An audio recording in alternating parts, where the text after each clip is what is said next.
I love when I discover a new way of doing something, especially if it's easy to implement with what I'm already doing in my schedules or routines. Today, I want to talk about this type of thinking as well as what I discovered, and you might learn something that'll help you this next year in your own planning on discovering differences.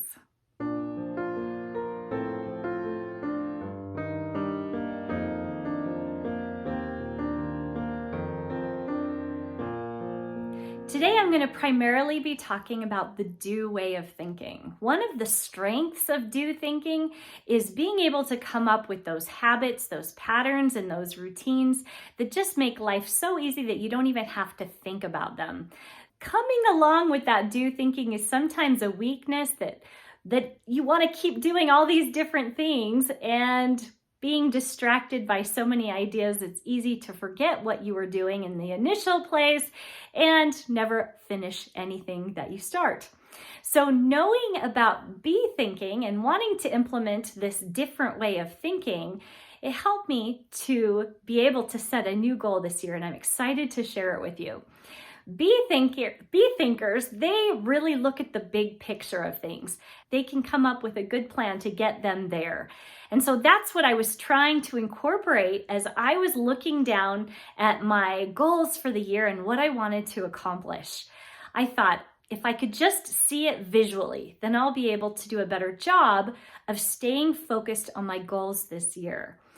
So the first thing I think of is I'm a very visual learner, and so I went on to Canva. Canva is an amazing website where they do lots of graphics, they have templates, a lot of things that can help in making projects visual. So I was really excited when I went on to Canva and typed in planning and saw all of the different planning templates that they had to put on there. Well, unfortunately, I got a little bit squirreled and got stuck on a meal planning template, which wasn't at all what I was looking for, but it reminded me about some food that I had had to throw away in my refrigerator and some other food that I wanted to remember to use for a meal that next week that I was afraid I would forget.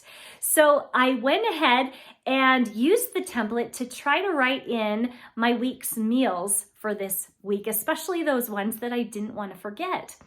Well, while I was on the website and putting in those meals, I realized that a lot of those meals are the same that I have repeatedly, and that if I used this template to print out each week, it would be so much simpler, and maybe I would actually plan my meals.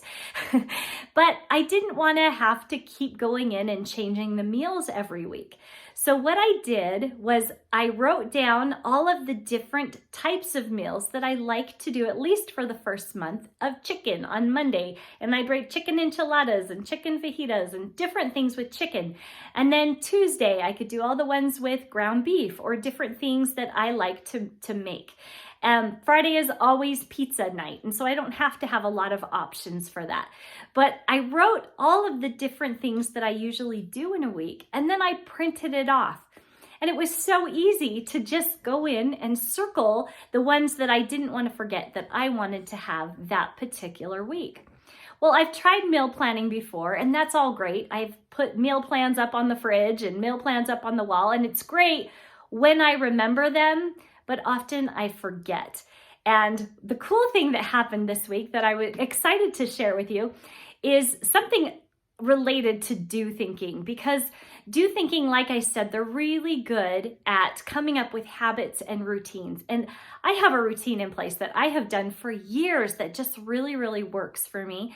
And that is, at night, I have a bedtime routine. I say my prayers, I write in my journal, and then I make sure that I have the next day's schedule planned out.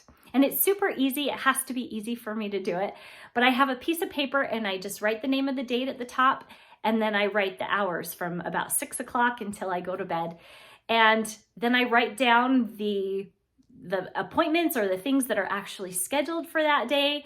And then I have a task list on the side of the things that I want to get done, and I put those in all of the places in between. And as I was doing that, in my normal schedule routine, I looked at my meal plan that I had just made, and I thought, how easy would it be to put in the meals that I want to make?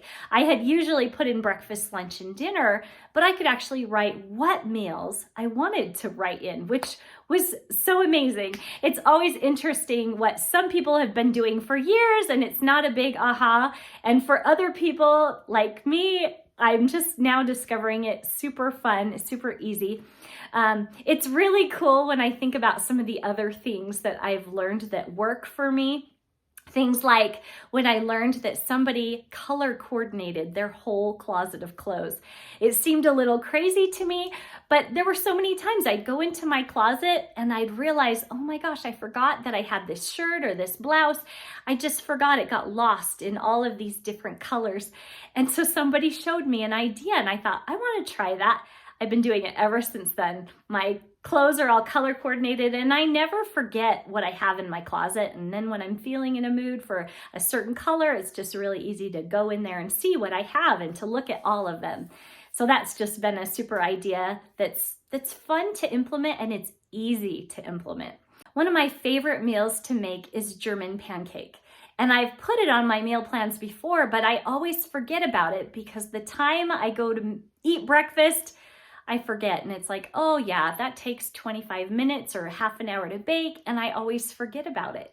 And so because it was on my schedule, I could remember that I needed to put it in the oven earlier and adjust my schedule accordingly. I just decided to read my scriptures while it was cooking or to exercise while it was cooking. And it was perfect to be able to get it all done and to be able to have something that I loved. So I mixed it in, I put in the eggs and everything in the blender, mixed it up and melted the butter and then poured everything in there and stuck it in the oven. And then I went and exercised and it was perfect. Afterwards, I took it out and I had this amazing meal. I've been able to have some great meals and it's just been so wonderful. I'm excited about this idea, but I thought it would also be really helpful in understanding kind of how that do way of thinking is and how easy it is to add things to do or to change them. To me, doing something a different way isn't who I am, but it's the things that I do on repeat that make me feel like that's who I am. My schedule and routines that I've been doing forever, that's just those things that I don't even think about. Yeah, that's how I am. And I recognize other people's routines and habits. It's really easy to recognize when somebody does something consistently the same time. I had no idea that people didn't recognize their own patterns and habits. Do thinkers are just really aware of the things they do regularly every single day. And they try to make sure that what their patterns and habits are ones that they want because people notice them and people see them. And they want people to recognize those habits as being how you want to be. It's a doing to be way of thinking. Be thinkers think in an opposite way. And we'll talk about that in other videos. I hope this was helpful to you. If you're interested in learning more about be or do thinking, please like and subscribe this video. I'll be sharing lots of different videos about different ways of thinking that can help you just understand yourself better, but also understand other people better and get along with them better. You can also visit my website at lindykirby.com or you can check out the BeDoConcept.com to find out more. Until next time on Discovering Differences.